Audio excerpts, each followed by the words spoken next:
Hello नमस्कार प्यारे बच्चों, एक बार फिर से टीएनआई के मंच पर आप लोगों का जोरदार स्वागत है। तो जी आज की जो वीडियो है वो आपके लिए महत्वपूर्ण है। जो बच्चा ग्रेजुएशन कर रहा है उसके लिए भी और जो पीएचडी करना चाहता है उसके लिए भी, दोनों के लिए महत्वपूर्ण है ये वीडियो। बेटा नोटिफिकेशन आया है, अर्थात यूजीसी ने एक नोटिफिकेशन जारी किया है और नोटिफिकेशन वैसे तो 20 अप्रैल को जारी हो गया था, लेकिन बेटा क्लियर नहीं हुआ था कि कौन कौन से पॉइंट इसमें रखे जाएंगे। तो इस वीडियो में डिटेल से चर्चा करेंगे। सबसे पहली बात क्या है देखिएगा, जैसे कि हेडिंग है 4 वर्षीय स्नातक में 75% अंक पर सीधे पीएचडी में दाखिला।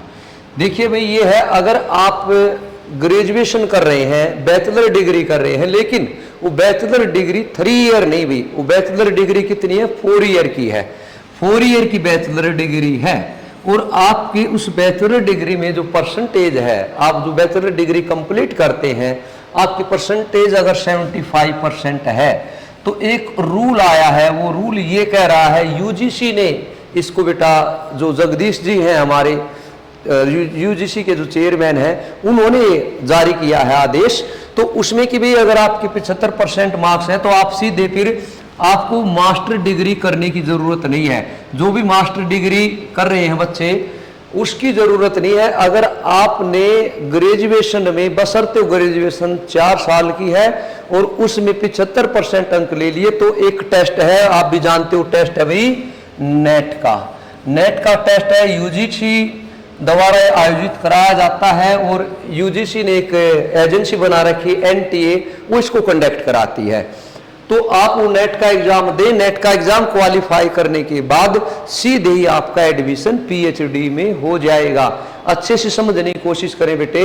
और ये होगा कैसे, मान के चलो 8 सेमेस्टर है, 8 सेमेस्टर हैं या फिर चौथा साल है, 8 सेमेस्टर है और आपने 8वें सेमेस्टर में है, तो भी आप ये नेट का एग्जाम दे सकते हैं। इसके लिए पहले हमें मास्टर डिग्री करनी पड़ती थी, अपेयरिंग मास्टर डिग्री में एलिजिबिलिटी थी, लेकिन अब उससे भी कम।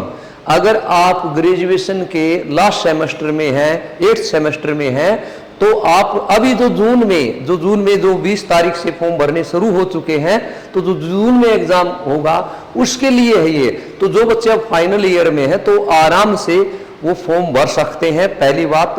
और अब बात आती है, फॉर्म भर सकते हैं अगर आपके 75% मार्क्स नहीं आते हैं, ग्रेजुएशन में 75% मार्क्स नहीं आती या बैचलर डिग्री में, तो बेटा इसके लिए क्या है, फिर भी आपका नेट क्वालिफाई माना जाएगा और आप फिर एमए कर सकते हैं। पीएचडी के लिए भी ये नेट क्वालिफाई माना जाएगा।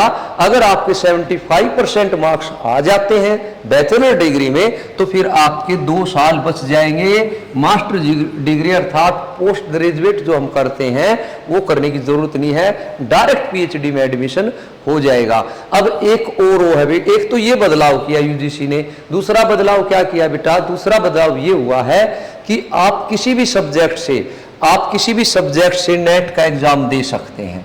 अर्थात सपोज करो आप बैचलर डिग्री कर रहे हैं, ऑनर्स इंग्लिश कर रहे हैं, ऑनर्स हिंदी कर रहे हैं और आप नेट पॉलिटिकल से देना चाहते हो, पॉलिटिकल साइंस से, तो आप दे सकते हैं। लेकिन फिर आप जो पीएचडी करोगे उस पीएचडी में आपको पॉलिटिकल साइंस से ही पीएचडी करनी पड़ेगी। तो 2 बदलाव हैं, आपका कोई भी सब्जेक्ट है, आप किसी अदर सब्जेक्ट से भी नेट क्वालिफाई कर सकते हैं, सीधे पीएचडी कर सकते हैं। बहुत सुनहरा मौका है बेटा, जुट जाइएगा, लगे रहिएगा। ये मौका दिखेगा ग्रेजुएशन करने के बाद सीधा पीएचडी, बहुत अच्छा मौका दिया सरकार ने। तो बेटे आपके 2 साल भी बचते हैं और सीधा ही आपके नाम के आगे डॉक्टर लग जाता है। इससे बढ़िया और क्या खुशखबरी होगी, बहुत कम एज में लग जाता है। तो बेटा जुट जाइएगा, 20 अप्रैल से फॉर्म भरने शुरू हो चुके हैं और बेटा फॉर्म भर के अपनी तैयारी में जुटिएगा। All the best.